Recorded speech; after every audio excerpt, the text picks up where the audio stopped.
Okay, firstly, how did Classic Groove start? As far as Classic Groove's concerned, it started based on where I was at in probably around 1981, 1982.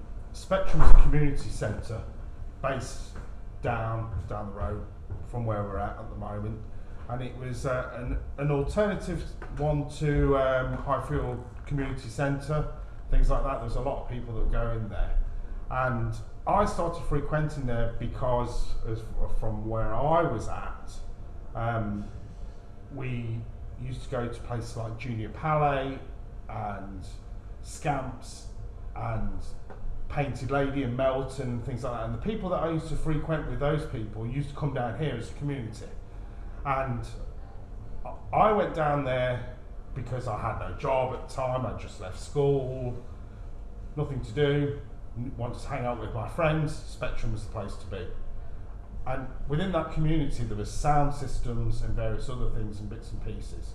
So the predominant sound system in there was a guy called Ernest, and he run a sound system called this Assassin Hi-Fi, and he started that sound system in there.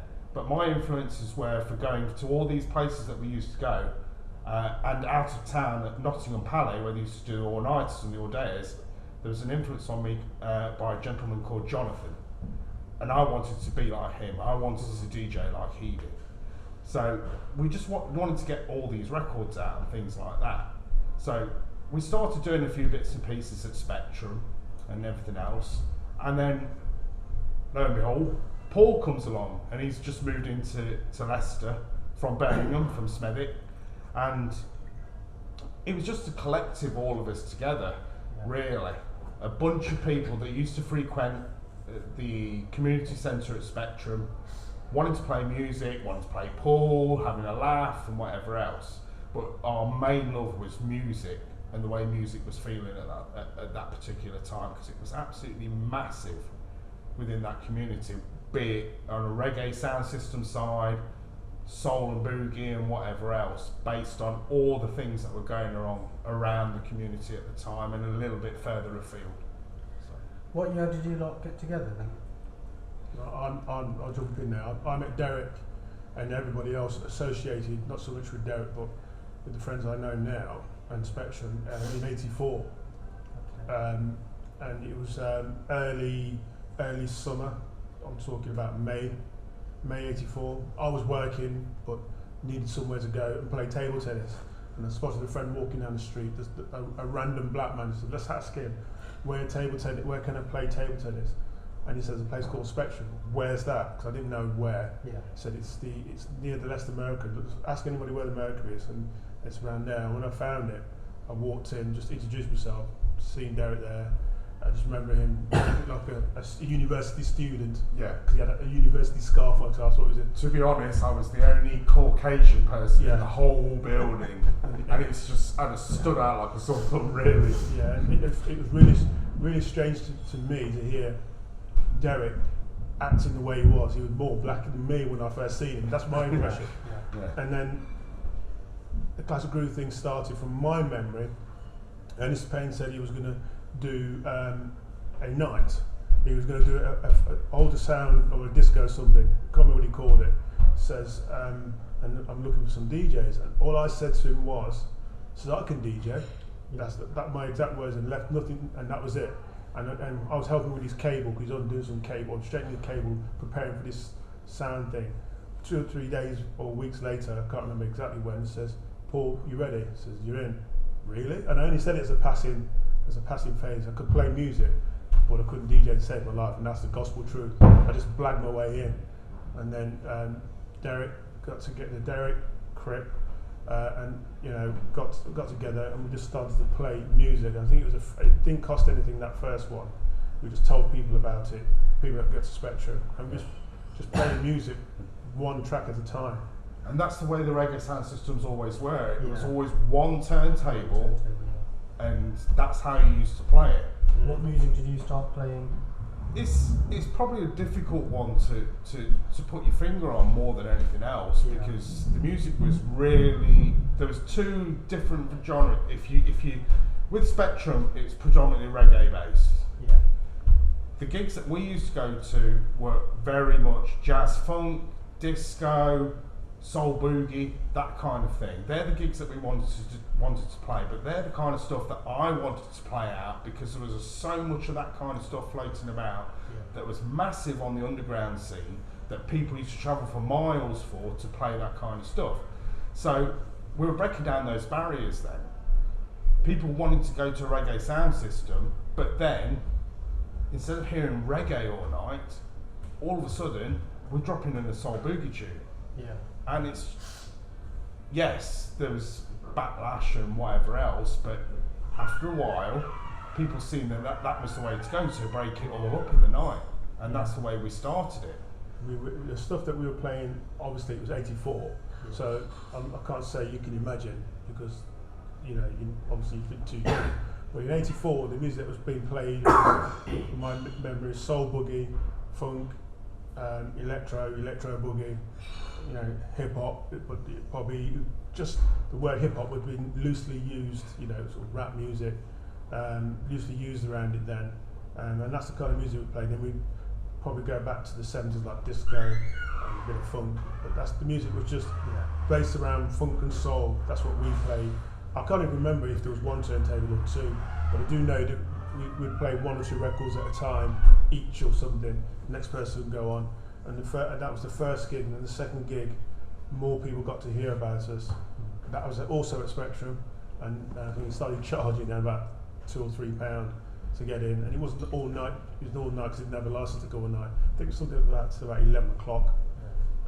It wasn't late, but the atmosphere was electric, and then that's when the buzz started. The second gig was when the buzz really started. People started talking about us, and the name. I think Derek came up with the name Classic Groove Control because it was all Classic Groove Control as we were called then. And I remember walking home with Crip, who's not here.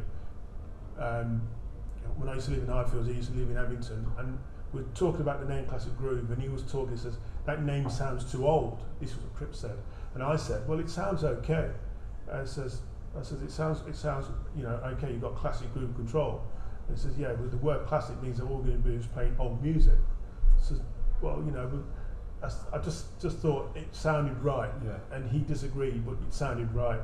So I think my understanding about the name Classic Groove Control at the time, the control bit was probably because it's a reggae sound system kind of thing, so it's just sort of fitted right. The classic thing was you can play classics, but then you can play new music that are going to be classics in the future. And the way the name Classic was the complete unity. That was talking the reggae side as well as the funk and soul side. So when we all got together, it was the Classic sound system. So Classic Hi-Fi or Classic High Life, if I remember correctly, was the reggae side. Classic Groove Control was the funk and soul side. Because we wanted to get people to groove. And then control it as well, if you know what I mean. And that's where the name sort of evolved. It got shortened years later, but the Classic Groove Control is what we were called, and we decided on the name, and then we'd sort of juggle. Sound systems have got a group of guys all behind a big stack and whatever, because they have one. When we started to evolve, we definitely asked for 2 turntables, because even though the reggae was used to playing 1. I think the evolutionary side of it, we asked for 2, so the music could continue. Whether it was a fade across, whether you were mixing or not, the music was continuous. None of this chucking the record off, putting another on, queuing it up, and then while another DJ's talking, another DJ's playing. We both were selectors as well as DJs, where sound system had a selector, and the DJ was the one who played the music. So the selector got all the praise, the DJ got some of the praise, because the selector was the one that was the one that played, was the one that chose the records. Definitely. We were selectors and DJs at the same time. Plus, introducing the 2 turntables based on what we'd seen other DJs doing on the Ordea scene, because they were playing off 2 turntables and whatever else, you keep the momentum flowing as well. Rather than pops and things like that. Rather than talking in between records and whatever else, it's all about keeping the momentum flowing. Now you can see that now at this day and age, because DJs do not have microphones or talk or anything like that. They just play music. So in theory, we're pioneering what is actually happening now, 30 years later. Okay, so you launched Classic Groove, the both of you. Who else was involved in the journey of Classic Groove over the years? Initially, with the journey, there was three key elements. That Ernest, because he had the sound system, myself and Paul, and then there was a few other people involved at the time. Predominantly one of my friends, Cliff, or Crip as we call him now. DJ Crip. I used to go to Nottingham with him every Friday, used to catch a bus, go to various gigs, catch the bus home on a Friday night because that's what we wanted to do, music. And he used to go to the Audeos with me and everything else. So Clifton came in as well. As you go throughout the years, you got people like Kim De Silva, who was known as Kid Smurf at the time. He came in 1986 for a couple of years, but predominantly it was me and Paul that were the core elements of Classic Groove at the time. So that's how that actually worked. But there was various people. As we progressed, we decided to move over a little bit. Gentleman called Ronnie Phillips now. He was known as Virgo Mix at the time, but is now known as Black Vinyl Magic, UT, and various other names. We'd all got different names. Paul got a few names. When I first started, I was known as the Mad Hatter, and then I changed to DJ Strange, the Strange One, blah blah blah. People call me Derek now, whatever. But you always wanted that kind of name at the time, because that's what it was all about. So we just picked various bits and pieces. But I think predominantly as we progressed as Classic, we had to move along, and we had to bring the elements of the reggae, the soul, and everything that we wanted to do. When we started doing like warehouse parties, as they were called then, we got the influence from the warehouse parties from a couple of times we went to London, and there's a lot of warehouse parties starting in various places throughout the UK, and so we decided to have our own warehouse party. This was also at Spectrum. We used Ronnie because he was quite reliable. He had a sound system, it was ready to go. It didn't take long to set up. He knew what he was doing. He could set it up within about half an hour.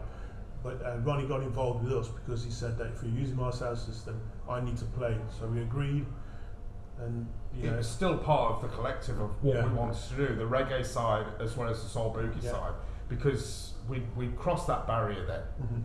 We put in the genres that we wanted to do, so it attracted not only the reggae crowd but everybody who loved the soul boogie side as well.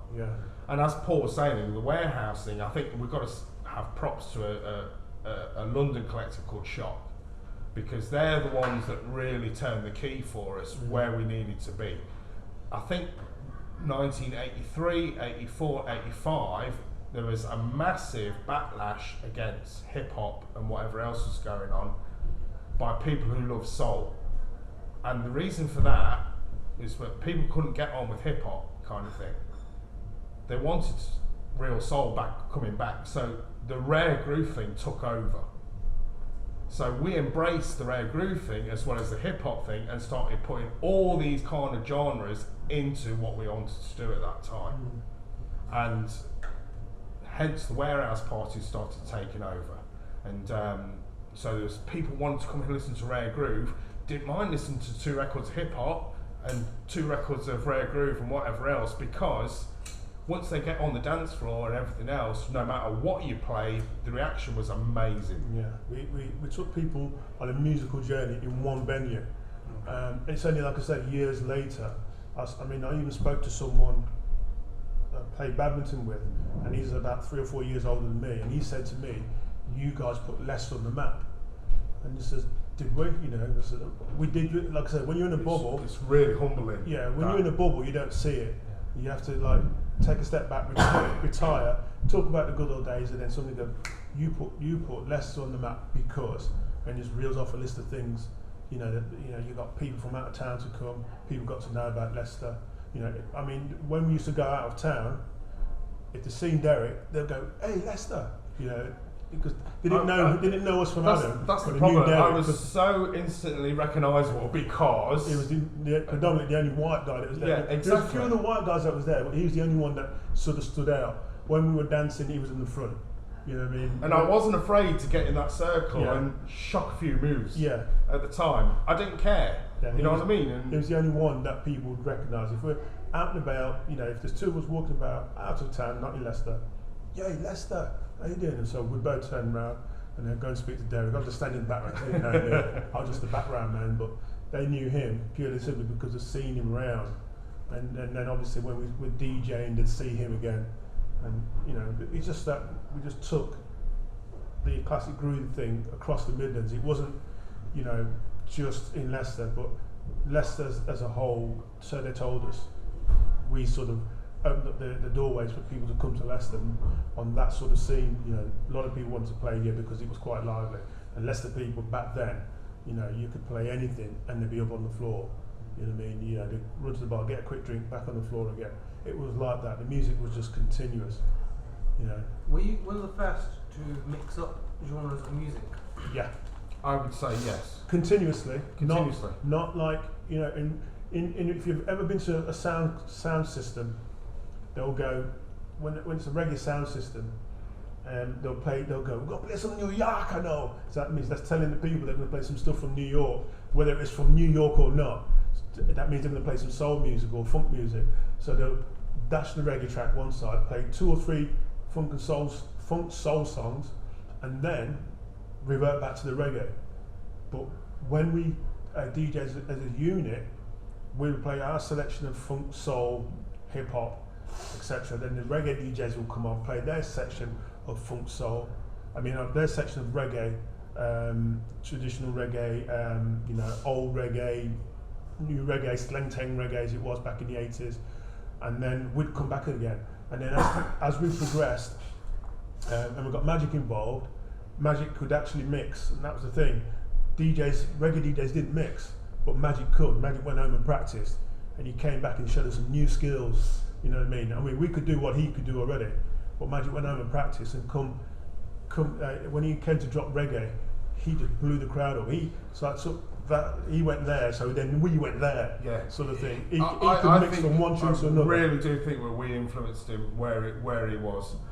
Moving the reggae sound system from the one track thing, echo, microphone, whatever else, to doing 2 decks, playing 2 records at the same time, and mixing it and getting the biggest crowd reaction you could possibly think of.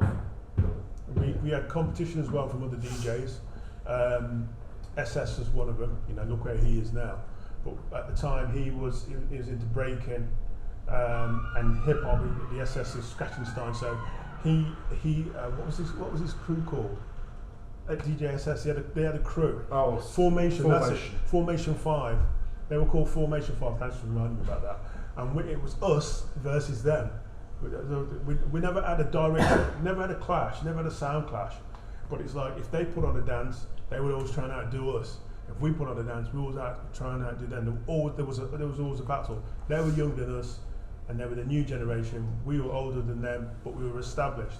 So you know, I'm not saying who won and who lost. It's just that there was competition. Yeah, and I think that's because they wanted a little bit of what we'd already tried to establish in the town, and we'd got to a certain point that everybody. It's like I was saying. I wanted to be like Jonathan.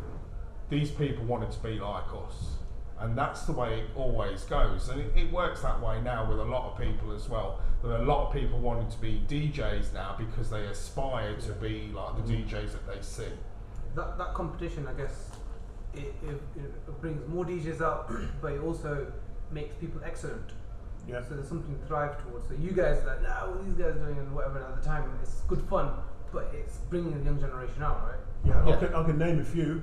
Schoolboy, and he was only a kid back then. I mean, he's was he 41, 42?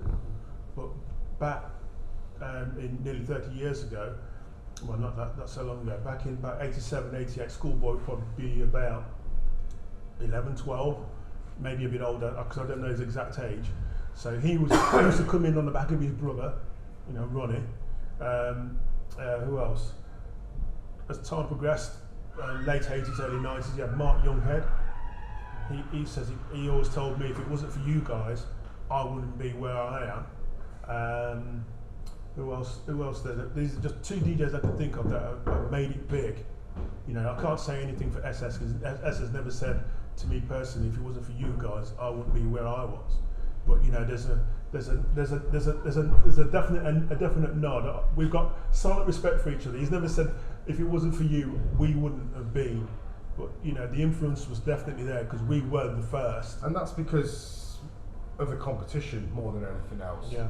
I think as you get older, you generally would acknowledge who would do and who are your influences were.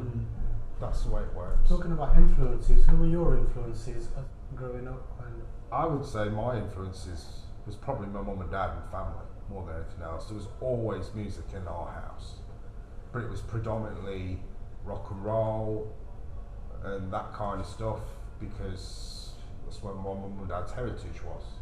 My mum and dad are from Sri Lanka originally. It was called Ceylon at that time. But they came over in 1960, and there was always music in the house and everything else. But I think influences going out a bit further from there was my sister coming back from a place called the Horse Fair in town, 1976, 77, because she was just at that age and she was bringing all these disco records home. And that was like, oh, I like that, that's really good. And then probably the influences for me after that was Bob Young at Junior Palais. Bob Young used to do the Palais on a Saturday night, where Life is now, and he always used to do Junior Palais. Junior Palais used to take place on a Thursday. It was for 14 to 17 year olds, and it attracted people from all over the city.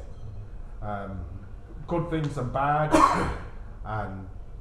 but there was a great mix of people in there, and they used to play ska at one point and then reggae and little bits and pieces in there, but it's more of a commercial feel about it. So probably Bob Young, and then going on to the all-day scene after meeting people in that place from the West Indian culture, going to the all-day scenes, so Jonathan, Colin Curtis, people like that. And there's the ones I aspired to be, and that's what I wanted to bring to Leicester, because there was nothing actually here for that kind of thing. My influence was my brother, Jamaican born as he is and was. I just remember as a youth being sent to bed, and when his friends used to come over, and he had a stack system called a gram. That's what he used to have. He had a monogram. He used to get a lot of 7-inch records, and there were 7-inch records with the middle cut out, and it had the little togs, like groove wheels or teeth going round. So you stack the records on top, and then they would drop down, and the needle couldn't. So he'd be selecting all his records, pre-selecting his records, probably about 5 or 6 records, and play them. And I just remember sneaking downstairs and overlooking the top of the stairs with the door open, watching people reacting differently to each of the tracks that he played. I don't know what I was just like, my eyes are on stalks, and I just thought, wow, I want to do that. That's the first thing I remember saying. Just watching those people and him playing music, he was the and one and only #1 influence for me. And it was reggae music about the time, traditional reggae back in the late 60s, early 70s. So that's what he was playing.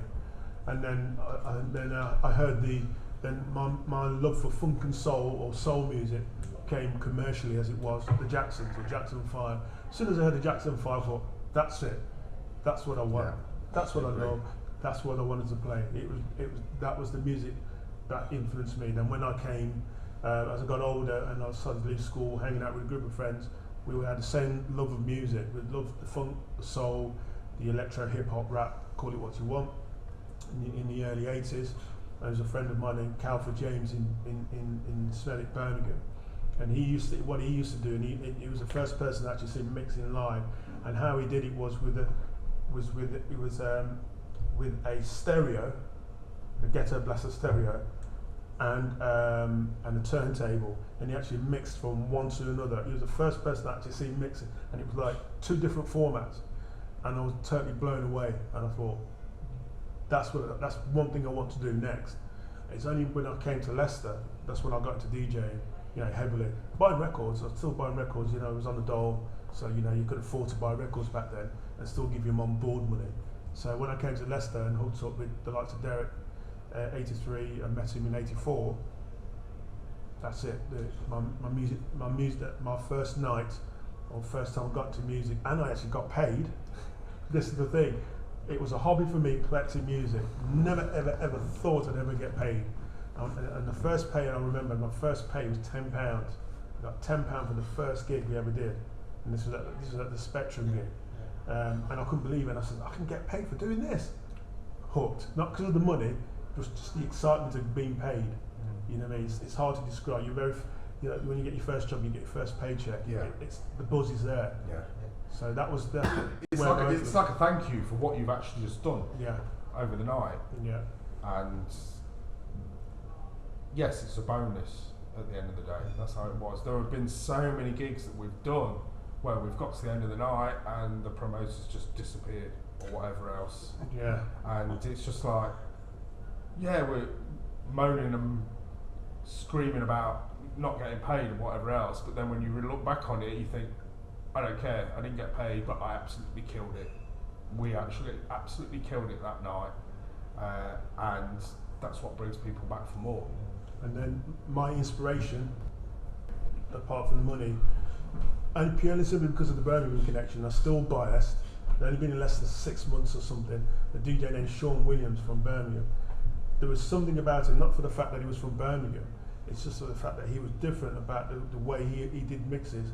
I mean, I'm not naming DJs who couldn't mix at the time. There were brilliant DJs who could play from one track to another. But Sean Williams was tight when he came to mixing. Like, mixing was very rare, but a few DJs did it, and he was very good at mixing. And you know, he knew how to keep the floor rolling. So, as a mixing DJ or mixer DJ, he was the one that influenced me, got me into sort of, you know, stood in the yard of mixing. Couldn't scratch because that was like something that was a bit too technical, and I never really practiced it. But Sean Williams, for me, from Birmingham, was the one that sort of gave me the insight to mix and stuff. And then Derek had more experience than me. Yeah, we sort of learned from each other. There was a lot of hip hop thing going on in 82, 83 before Paul came over. There was at least 3 crews that I can remember. Skywalker crew number 1. The crew that I was in, which is the Electronauts, that nobody ever remembers, to be honest. And then there was another one. Star 2. Yeah, Star 2. Star 2. So there was 3 electro crews knocking about, and every Saturday we'd all be around the clock tower with a piece of lino and a ghetto blaster. Now I had the biggest ghetto blaster going because Curry's was in town, and there was a massive ghetto blaster in there, and I bought it on high purchase because I needed it, purely and simple, to do what we wanted to do.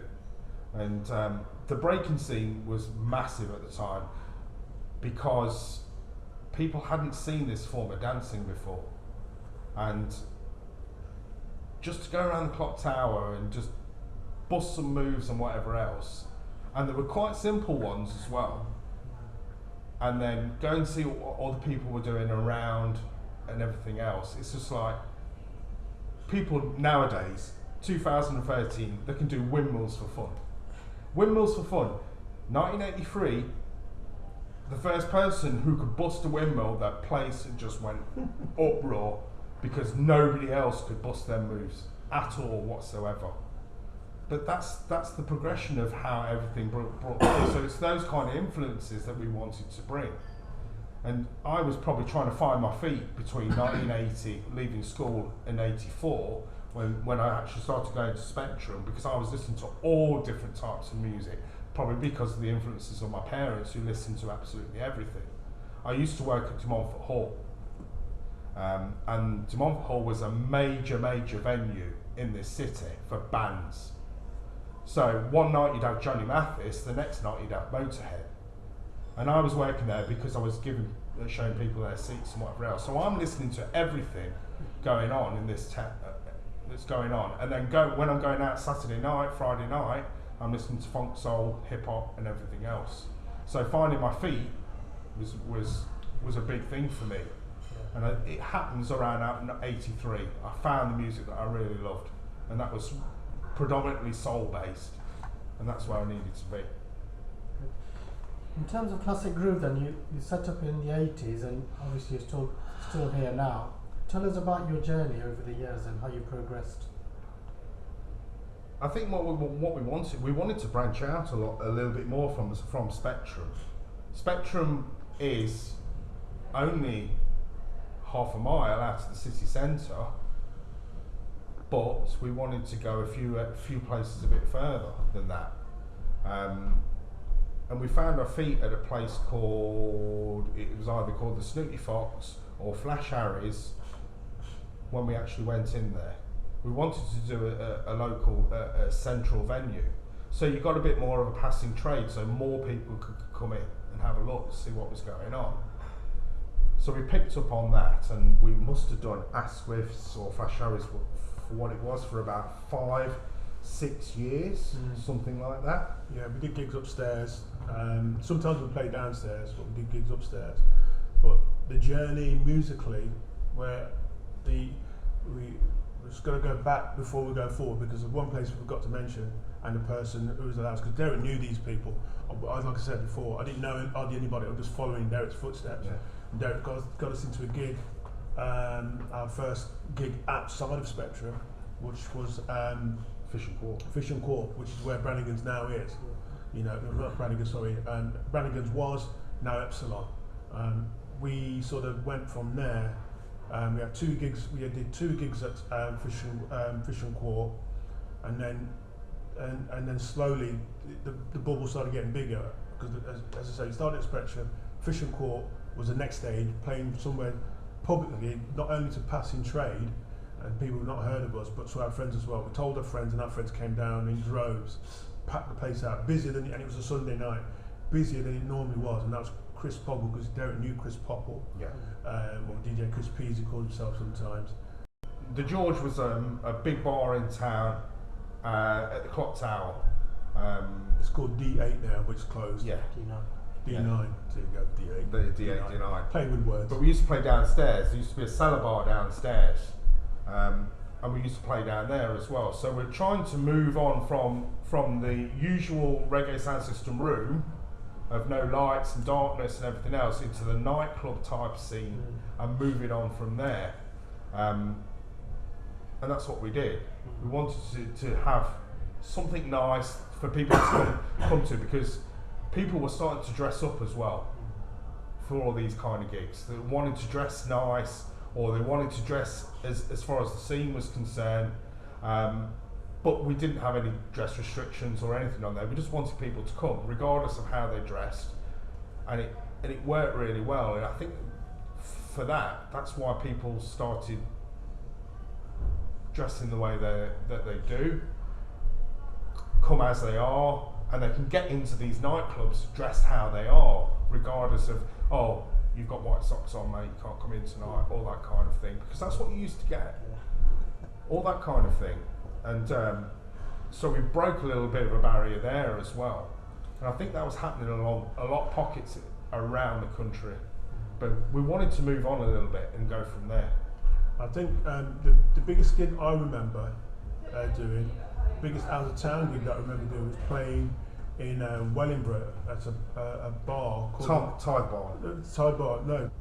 The actual bar. Yeah, we played in the Tide Bar. Yeah. That was not so big. Yeah. Sorry. Thanks for reminding me. Yeah. We played in the Tide Bar, and we got to meet. Derek knew these other people as well. As I said, he knew everybody, or people knew him. And he met these people from Wellingborough. Tide Bar was in Wellingborough, so we used to play there. It wasn't the venue was nice, but it wasn't packed. So this family owned a pub called the Mechanic. Yes. And we said, can you play a party for us? I'm not sure if it was the 18th, 21st, but it was a party.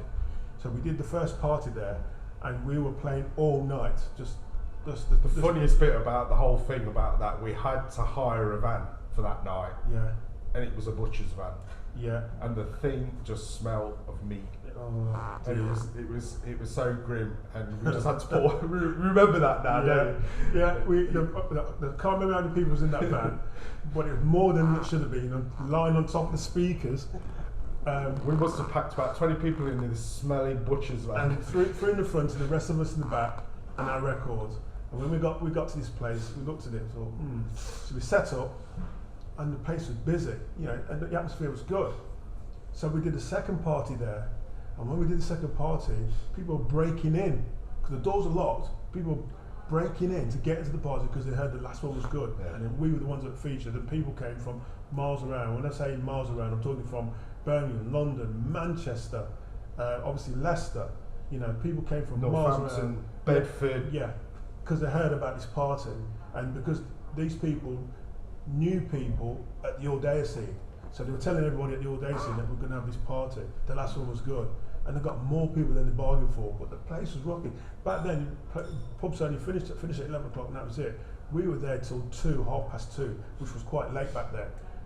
And the atmosphere was second to none. I only wish we had recorded that session, but it was something different. And then from there, then the fuse was lit, and then we were getting invited to play at various places, Leeds, Manchester, London, Manchester, Derby, up the road, Nottingham, Coventry, Birmingham. I was glad to go back to Birmingham. Bedford, Chesterfield, all sorts of places. There was a lot of places that we played, and everywhere we went, we destroyed them. I don't mean in a real bad way. We destroyed the places we went. We just went there. We didn't go there with a big chest or anything. We just went there, played music, had fun, and we destroyed anybody, anything that walked in out that came in there. We knew they were going to enjoy themselves. We just literally walked in there and they destroyed the place. Yeah, more. We had to stop playing. Yeah. Sound system being switched off. You got to come out. That's how bad it was, but it was good.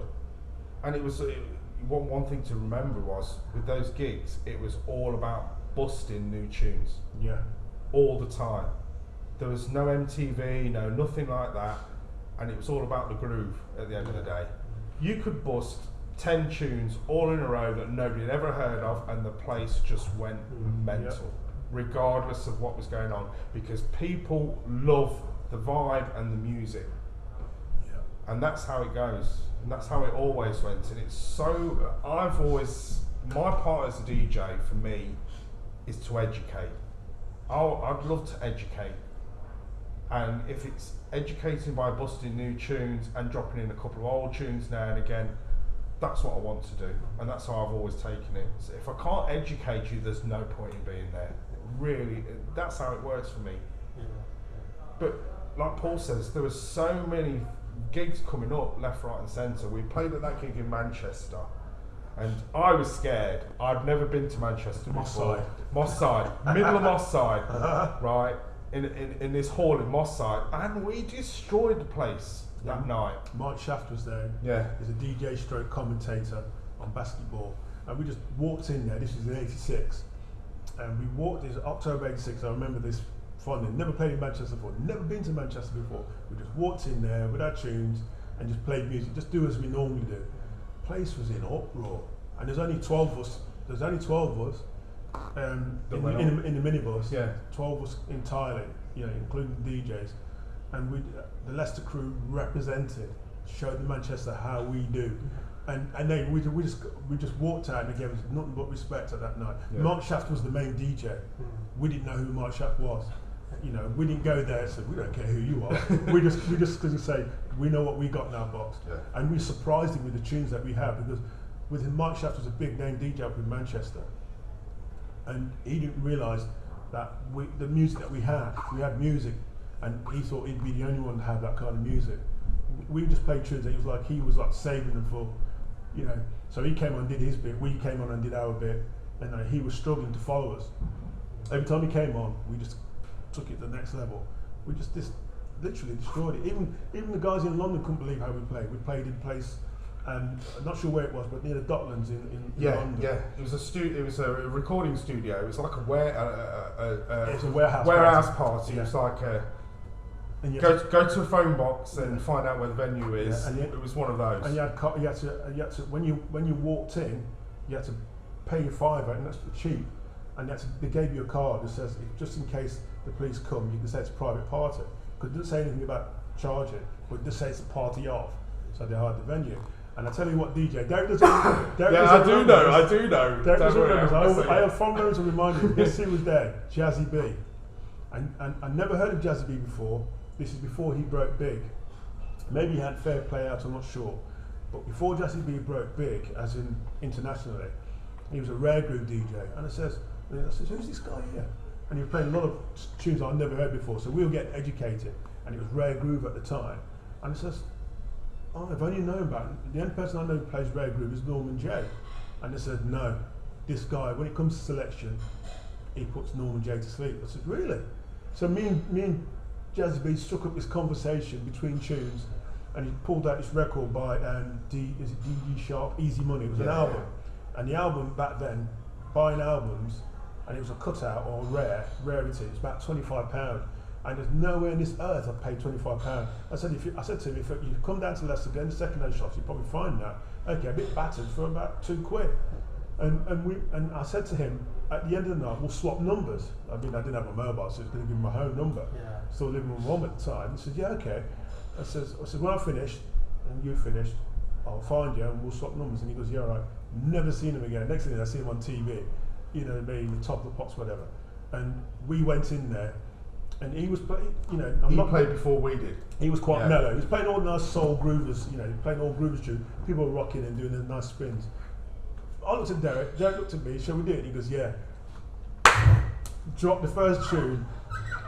We took things, we were on tempos then. It was on a soul tip, we were on a funk and soul tip. We were playing boogie tunes that were boogie, you know what I mean? And we mixed it with the house, the hip hop, and soul. We just got people dancing, the electro boogie, you know, like your Sharon Red and things like that, as well as the tunes that out there. I can't remember, there's so many tunes that out there.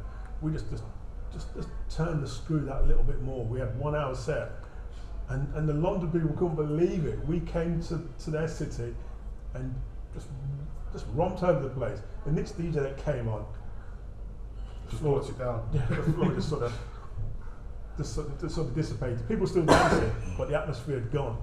You know, we didn't do anything on purpose. We just looked at each other. We just look at each other and go, yeah. You know, I'll say to Derek, what you want to do? And he'll go, I don't know, what do you want to do? I'll just say, let's do it. Just do what we normally do. And just destroy. You know, there's only a few times that we turned up at gigs, not feeling it, and you can tell by the way we were playing, and it was okay. But I could say, hand on heart, 95 to 96%, that's a high percentage. Everywhere we played, we sort of rocked it. And that's how we did it. How do you feel classic groove influenced the local Leicester scene? I think we brought a new element to it. A new element that what people were looking for, to bring all types of genres in one room for a 4 or 5 hour session. And that's how we brought it along. There was always backlashes when different types of music came out. So disco was there, some people hated disco, so they created hip hop. People hated hip hop, the rare groove thing came out. There is one thing that we did in this town that destroyed it completely. We were the first DJs to drop house in this city. Absolutely the first. There is no question about it, and if anybody else says anything else, they are completely wrong. We were at the top of our game. We were playing soul, boogie, rare groove, and whatever else. There was this one record that came out. Came from Chicago. Steve Silk Hurley, Jackie Body. We heard it out at an all-dayer or somewhere and thought, what on earth is this? It's like a cross of, because we were playing garage stuff at the time, or garage, or whatever, how you want to call it. And we're talking we're not talking garage. We're talking US garage. Stuff from New York, that sort of vibe. It's stuff that's heavy on the bass line, and it's had a song. What year? There'd be anything up to the way it's about. He's saying Jackie Body came out in '86, so it's about 85, 86. Because you see, in the New York stuff I'll just name some stuff, then you can then picture in your head. Like your Sharon Reds, Can You Handle It, or Beat the Street, D-Train, You're the One for Me. They are full on vocals, but with heavy on the bass line. That's the kind of stuff that's coming out of New York, as well as the rap and hip hop. So people called it soul boogie or electrophonic funk at the time. Soul boogie is a name that tends to stick. So it's that sort of vibe. It still almost had a four to the floor element to it. So New York had that element, still had that. It was the progression of disco. Yeah. That's what it was. It was pitched down because disco started going 138 beats a minute. High energy style. Yeah, but if you come back a bit, the garage thing was going back to disco influences, but it was going heavy on the dub style with echoes and everything else. And that's why we embraced the garage thing, because we were into the reggae scene and the echoes and things like that. So the garage thing was big in all the days in the clubs. To complement that, because the people in Chicago were getting fed up with the New York scene taking over, or LA, or whatever it is, they created their own. There was a place called The Warehouse in Chicago, and that's where house music was born. Lyrics. Yeah. There you go. But back that time, I've never been, but the stories were is that everything was played there. They played stuff from the UK, and it was pop music, and the stuff like like Visage, Electro, Blue Monday, those sort of thing, and then they played their own sort of stuff, and the name just got shortened because it said, "Have you heard anything at The Warehouse?" And then eventually it said, "Have you got that new house tune?" It just got shortened, and the word house came. Yeah. My first house record, and I didn't know it was called house at the time, was Chippy Like This. That was in '85. So I know for a fact we were playing house music before it was called house music in '85. That's my first one. I dug it out the other day to make sure I got it up here, and it said 1985. And those are the two influences. When you talk garage, the name came from the Paradise Garage in New York. Larry Levan, Tom Moulton, all those people there, all that kind of garage dub stuff was coming out of a nightclub called the Paradise Garage. Not Studio 54, forget Studio 54. It is an influence in there, but that was early. But people were going to the Paradise Garage. If you go onto YouTube and look at Paradise Garage, you will see footage that you would not believe and what was going on. So the people from Chicago wanted their own identity. They put together a style of music which was similar to garage, but was a bit more sparse. Yeah, a bit more disco influence, because they sampled, some of the early house tunes sampled early disco records, and they had that disco element. Yeah. So when we sort of embraced it, 86, 85, 86, anything that came out with a house sound, we just bought it, and it used to work. You know what I mean? Whether it was big or not, as soon as people heard those big house beats, people just dancing. And then Leicester, as a unit, we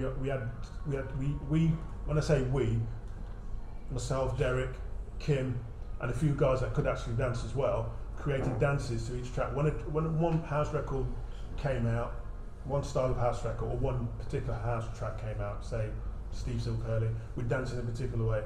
If JM Silk came on, we'd dance in another way. So every time a record came on, we'd have a different dance routine for those things. So we would then take the way we danced to the likes of Nottingham, the likes of Derby, and that's when the name the Leicester Posse came about. The Leicester Massive. The Leicester Massive. Sorry. Yeah. Because Simon Baseline Smith used to call us the Leicester Massive, and used to do the sort of snake hands like that. And as soon as we started doing that, everybody used to start doing that. So we, as a unit, not only as DJs but as a unit, as in the party people of Leicester, whenever we went somewhere and started dancing in a way, people used to join in. We'd have the whole room copying what we were doing when it came to certain house tunes. We always used to dress in a certain type of way. We had pilot jackets and stripy socks and the biggest Doc Martens you could ever think. It was a cross mixture of everything, and you had patches on your jackets and whatever else. Now, me being me, wanted to stand out, I had the biggest blonde stick-up Mohican going you could possibly see, so you could see me on the dance floor jacking and swaying and whatever else, and doing this mental dance. It was mental. It's all freestyle. It was all freestyle. We all created something. On the spur of the moment, somebody just come up with a routine, copied that person. Next thing you know, we're all doing it. So that's what that's our influences on the scene as a unit. The house scene started with us and the Leicester Massive, Leicester crew, and then it just went on from there. Other DJs that got into house, as I said, I mentioned before, Mark Younghead, he said that we influenced him. Schoolboy always said that we influenced him. I can't remember some of the DJs. You could probably go Many and OJ. We might have influenced them to a point. Yeah, because Many and I'm not sure about Many because Many's probably a bit older than us, but yeah. I didn't know much of Many until he opened up 39 Steps. OJ, I only knew of OJ via Kim because him and Kim were at the same age group. Yeah. Because Kim branched off, left us, and went to set up with him and OJ, trying to set up something similar, which didn't work, but it worked to some degree. OJ went on to playing various places throughout the Midlands as a solo DJ. Kim went on to London to play wherever he played. So yeah, the influence is there, but the hardest question is to know what the influences are. All I can say is that from the house music scene as it was, it started with us. But I think with the house music thing, the house music then, like I said before, the influences, people bringing in different types of music into their gigs and people embracing that. What house music did, it completely fragmented everything. You either loved it or you hated it, and it completely fragmented everything.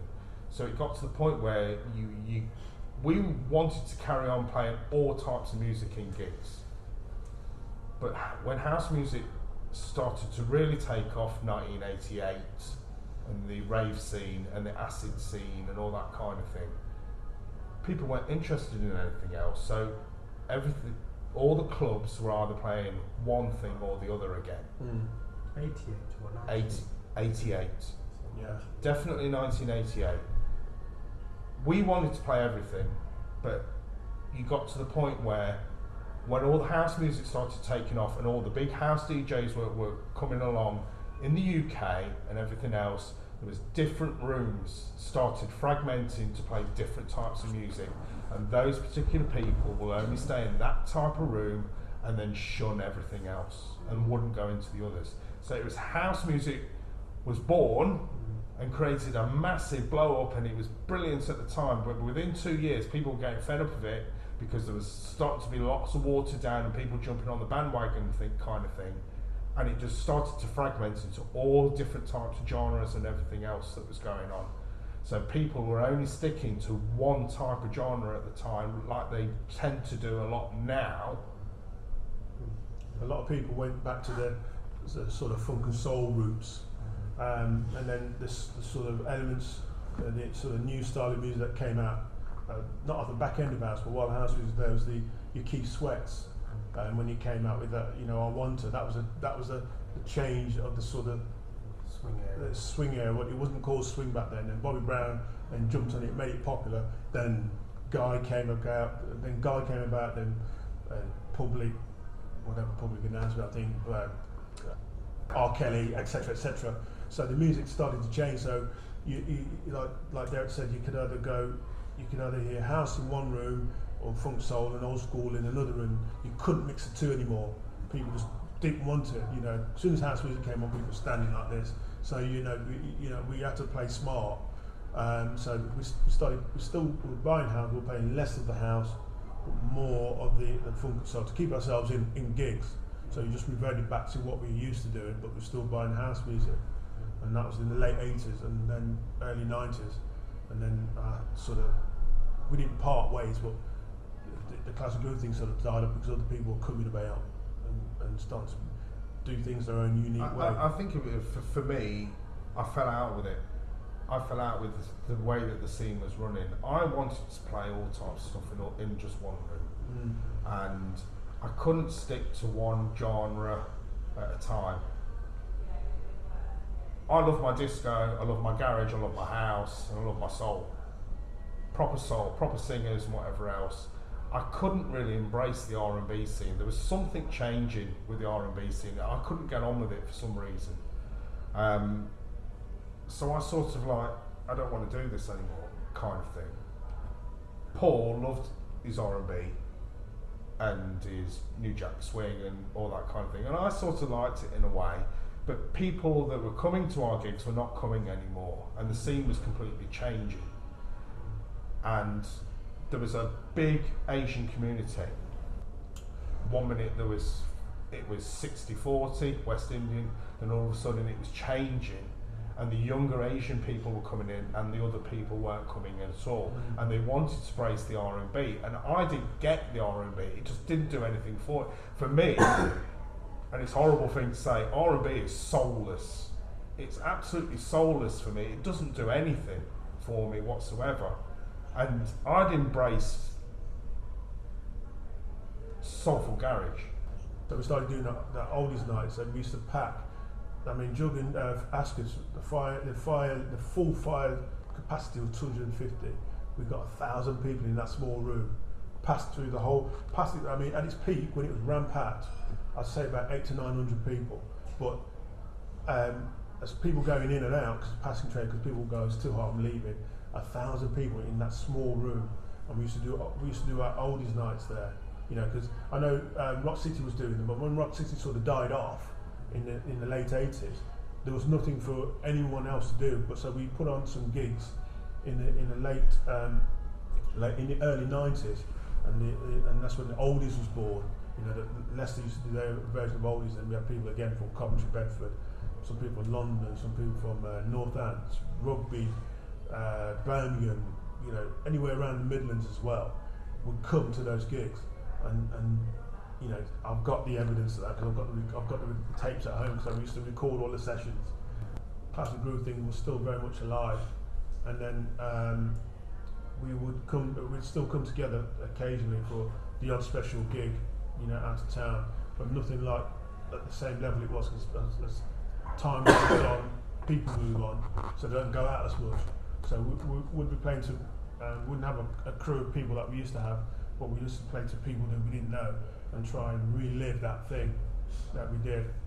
I think the last time Derek and I played together, apart from our 25th anniversary, was at SS's gig in at the university. I can't remember which. Is it Demont? No, it's Leicester University. Yeah, so I don't know. Yeah, it used to be the place where they used to do high spirits, and all that kind of place. I don't know what they call it. Well, it's the O2 Arena now. Yeah. But that was probably the last time we did something spontaneous Off our own, not off our own backs, you know, off the invite of someone else. And it was the back room as well. And it was pure drum and bass in the main room. And in the back room, they were just playing old folk, soul, funk, and whatever else. And we completely turned it on its head that night. We played house all night in that room. Yeah. And then we got closed down that night because we were playing house, and we were dragging people in off the drum and bass room to come and listen to house. And they closed us down because they didn't want house playing in that room. They wanted the other room completely full. Yeah. The doorman shut us down, I think, at 4 o'clock, when we were told we're finishing, when the main room finishes at 6. I think I could have stood till 5 o'clock. So I'd already been playing for about 5 hours, 6 hours before. Rushed from the gig to get there to start in time, and waited about 40 minutes before we actually got on the turntables. And the same thing, Derek looked at me, I looked at him. I brought my funk and soul stuff with me, but I also had my house stuff in the boot of the car. And Derek looked at me, I looked at him and says, "Shall we do it?" And he goes, "Yeah, what do you want to play?"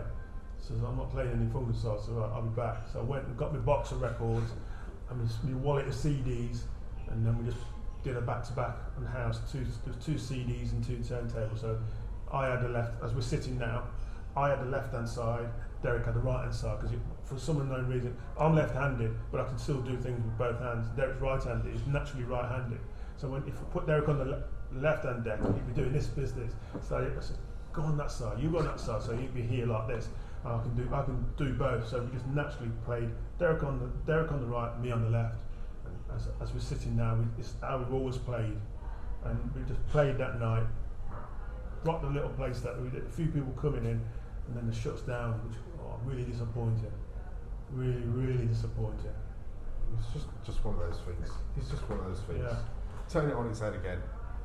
30 years down the line.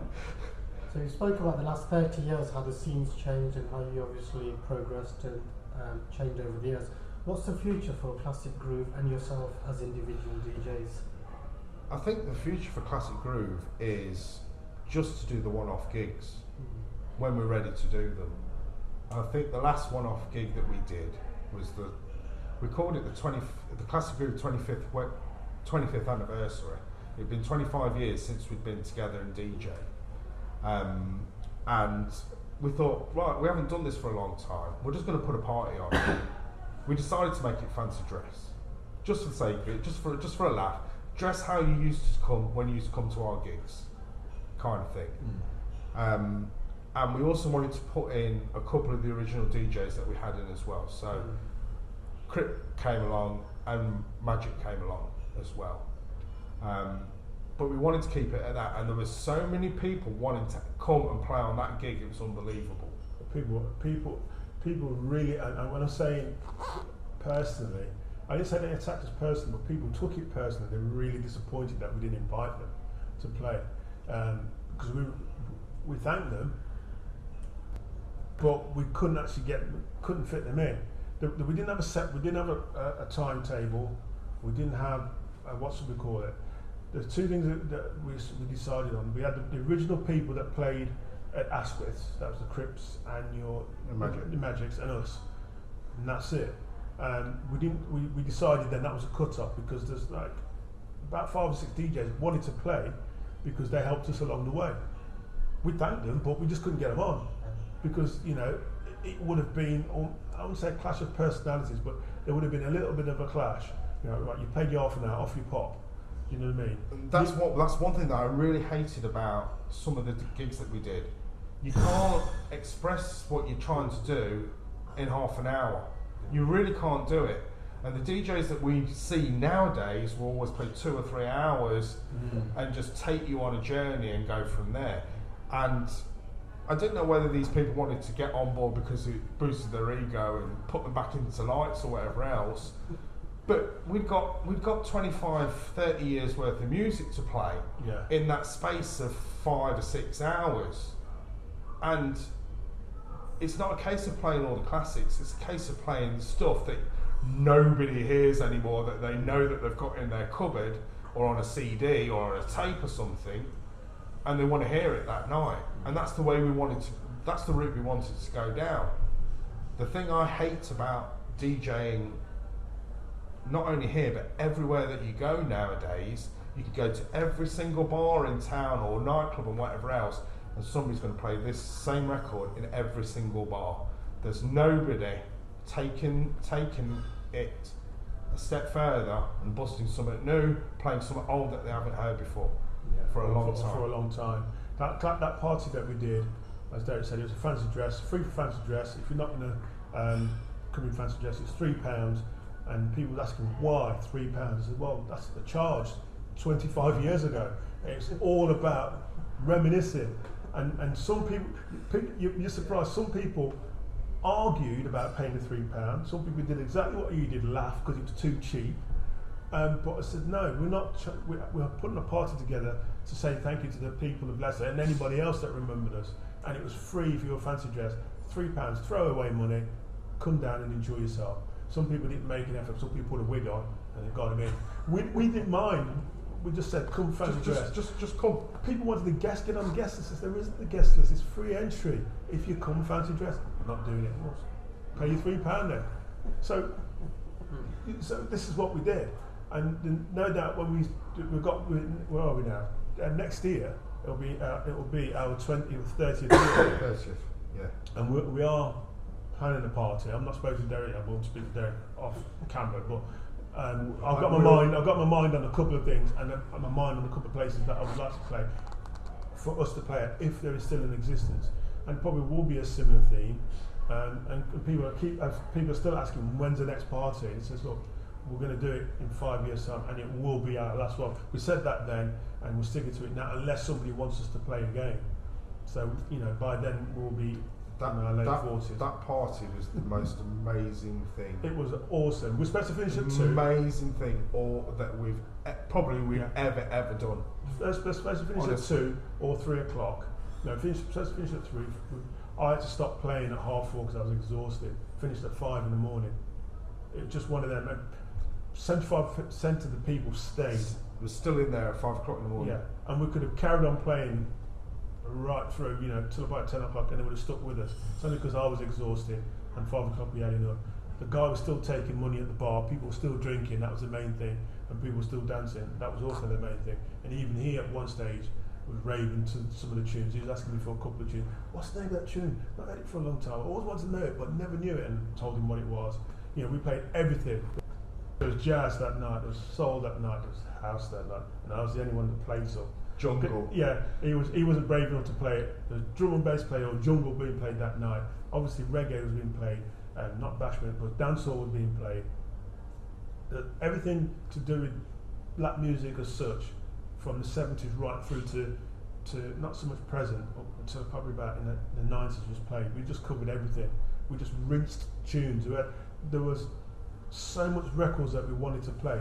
There was enough hours in the night to play it. That's how it was. We just played music, and people just went there for the love. Awesome night. I think if you speak to anybody who went to that party, they will definitely say it's probably been the best party they've been to in such a long time.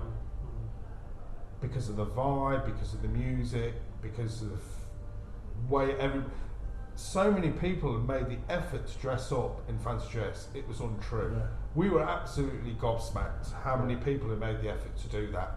And people had come from all over the place, Nottingham, Coventry, Birmingham, anywhere that you can think, because of this thing. And again, it was one of those gigs where you only get 200 people in this bar and 800, 900 people turned up. Yeah. It was like I said before, the music was just, might as well put something on bread. It was fantastic. And me being a punter, because when I wasn't DJing, I was being a punter and meeting and greeting people. I was downstairs meeting people in. We didn't do it to make money. We just had to invite people in to come in and share the moment with us. Okay, we did charge, and we had a fantastic night. I enjoyed everything that everybody played. Nobody let us down whatsoever. I didn't play until what time did I play? About 2 o'clock in the morning. And I was itching to go on from about 11. But people were doing their thing. There was nobody saying, right, you're structured. Because what we did, there's another thing we did, how we kept alive what we did, which was pretty unique. Magic just couldn't get his head around it, but I explained to it. I said, Magic, there's 3 DJs, right? There's only 5 hours in the night. If you play an hour, right, there's 2 hours left. What's going to happen with those 2 hours? I said, look, half an hour each. No, that's not good, man. So listen to me. Half an hour each. You get half an hour, Dad gets half an hour, we get half an hour, sorry, Crick gets half an hour, Magic gets half an hour. I says, you will be paying at the peak of the night. I said, just use your head. And he went, oh yeah, you're right. It's only 1.5 hours before you're back on it again. You can smash it and then come off. And then the next DJ will come and smash it and come off. So the tempo or the vibe is always there. Never gets any higher, never gets any lower. It's always there. And the best, even when he's playing lovers and the slow stuff, the vibe is still there. And always, what we always did in the last half an hour, everybody dropped a record each and played a minute or a minute and a half. You have to be quick. And it was like, there's no mixing, nothing. Just slam it in. Don't matter the various tempos. Slam it in. And the DJ box is pretty small. Probably the DJ box is probably as big as this set, as wide as this settee, and it's probably about less than 2 meters square. And we all had to squeeze in with our records as well. We're thinner than as well. Yeah. So you can imagine as a man dropping his next record, you're reaching over the next turntable trying to put that record on or squeeze the CD. And that last half an hour, we were all battling with each other to just drop a tune. Yeah. To take it up to the next level. Trying to outdo each other. That was the unique thing. With the last half an hour or so, we just had a mad one. Magic would jump in and play a reggae tune. Crick would jump in and play a soul tune. I'd jump in and play a house tune. Derek would play a house tune. Or Magic would play sometimes. I remember Magic dropping Dancing Out of Space once. Totally threw us. And it was like, what? So he's like, right then, so yeah, you're coming like that. So then Derek will hit him with a reggae tune, then he'll go, oh! So we'd always try and outdo each other, the various music styles. And it just worked. I can't explain it, but it worked. And when it always comes to the last record, we played the last record, people didn't want to go home. No. And Derek last record was ended up with four last records. Always. Yeah. He always had the last record. And the last record was always a bossa record, a bossa jazz record. Yeah. All the time. Yeah. All the time. And people, yes, jumping up to house, whatever else. You play a jazz bossa nova record at the end, you've done it. You've absolutely done it. And even the reggae people that aren't into jazz or anything like dancing, because everybody else is dancing, the vibe was there. It's just something that's lost now. I mean, when I'm playing music to the younger ones now, their vibe is still there, the atmosphere is still there, but it's just different. Yeah. You know what I mean? You know, I still get a buzz when I DJ. You know, I may not feel some of the music I'm playing, but the feeling I get is just knowing that I made sure that you danced, I made sure that you had a good time. I still get that feeling. You know what I mean? Okay, I'm much more relaxed about it. It's all about what I'm playing now, not about me jumping up and down behind the decks and getting everybody's, you know, and like I used to. It's all about what I play now. So I still feel I don't feel what I play, but I still feel the vibe of the people because they're dancing and enjoying it. And I get my kick from that now. Not feeling the music, but I'm feeling the vibe that they give at the end of the night. If I get a round of applause, that's brilliant. You know, nothing greater than hearing somebody shouting more or giving you a round of applause at the end of the night. Where I am at the moment with this now, I can't play out in town anymore or anything else unless I know it's something specific. So I'll do radio now. I feel that I can progress myself through radio a lot more than I can to an audience that's sitting or standing in front of me, because I can play whatever I want, providing it fits within the remit that I do at the moment.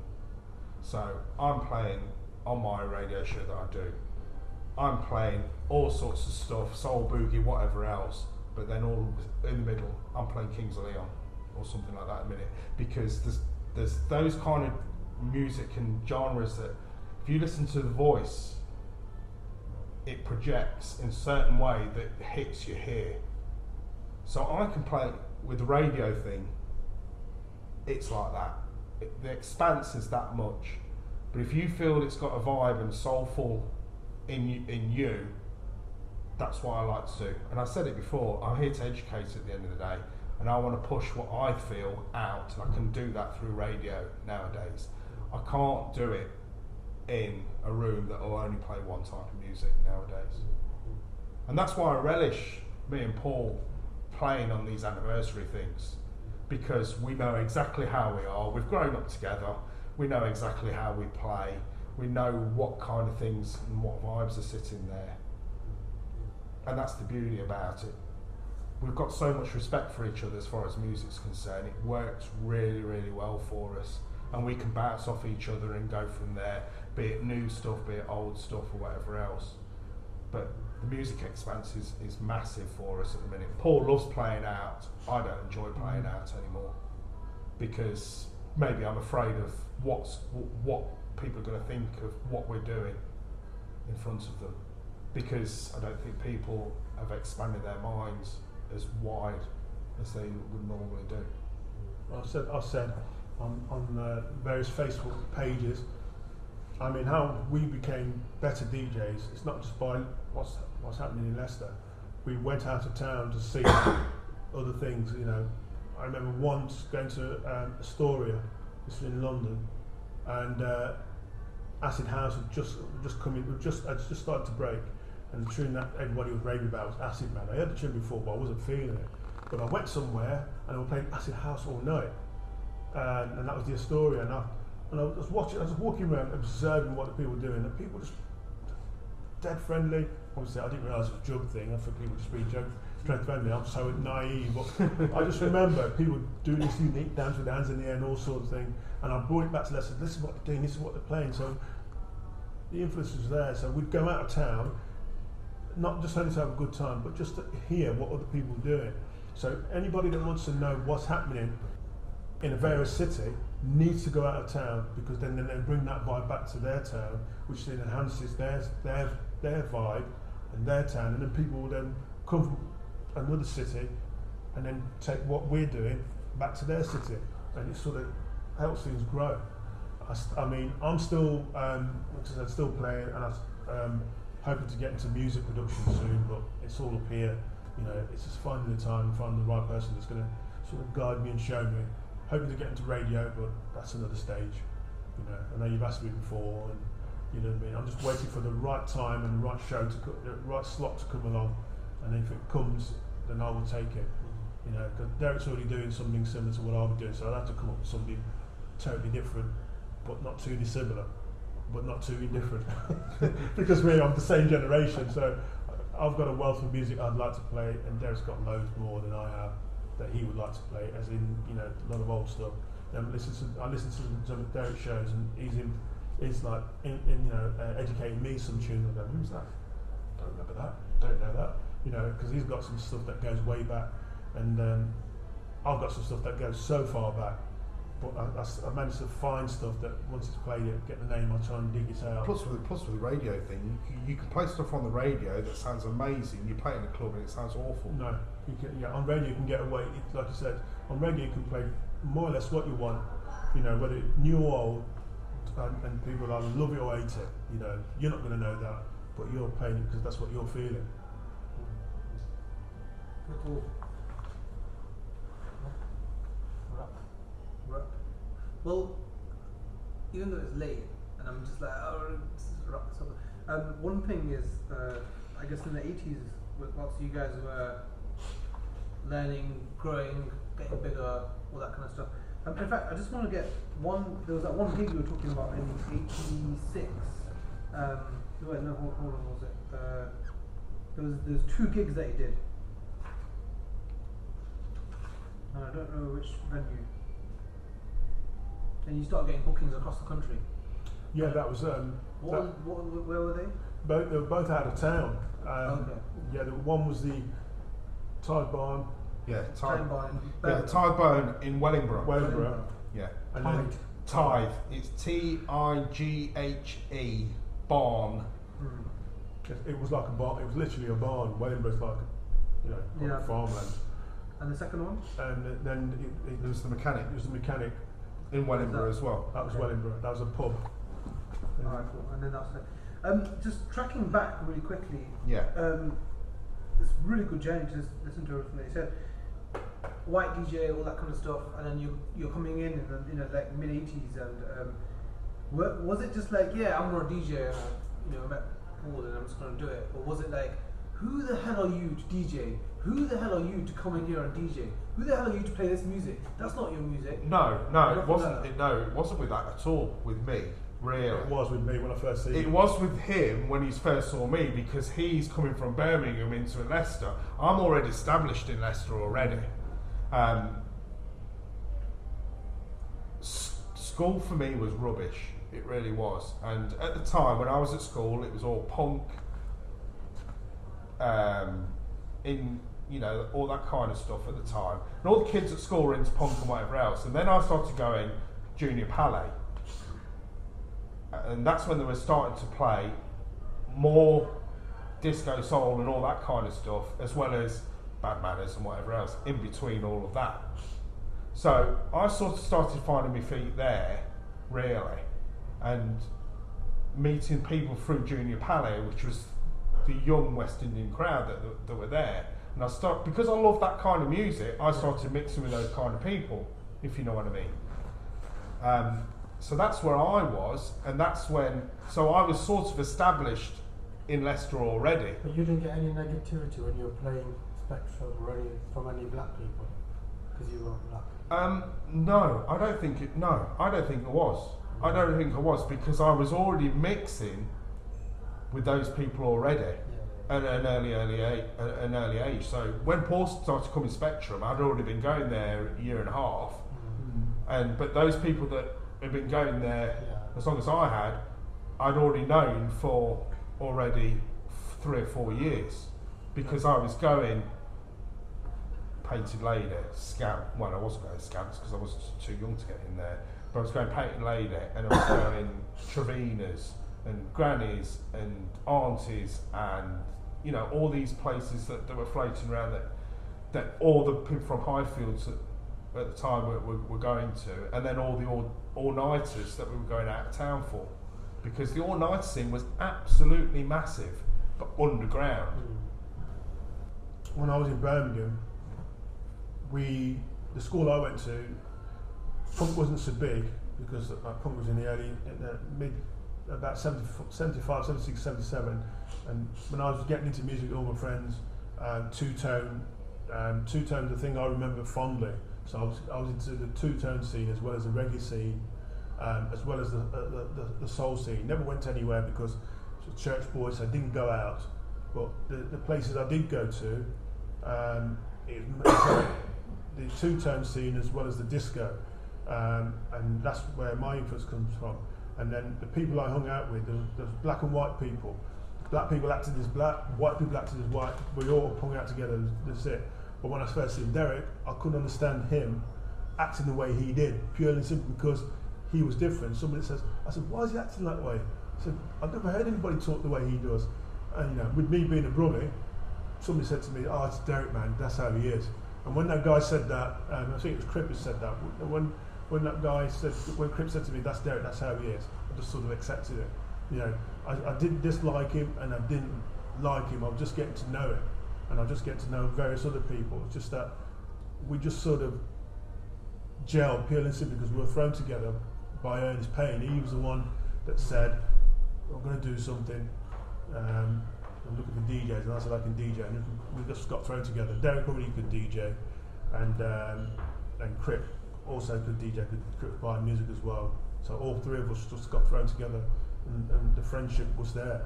You know, I'd only been in Leicester 4 or 5 months, sorry. Yeah. And the rest is history, that's how it was. There's nothing negative.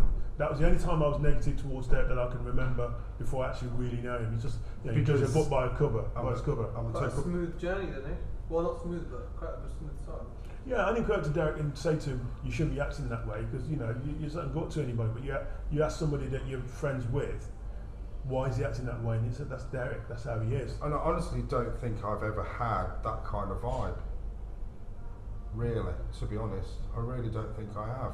Well, people were calling him out. When like I said, we'd go anywhere, yo, Leicester, calling Derek. I'm the beacon. Yeah, because there was, like I said, there was a few white guys that was with us, hanging out, but they seen Derek. You know, if there was 30 guys, and 30 guys, forget the girls, because there'll be a lot of white girls and a lot of black girls, but if there's 30 guys, probably be 2 or 3 white guys, including Derek. They spot Derek and go, yo, Leicester, and straight away, because they just knew him.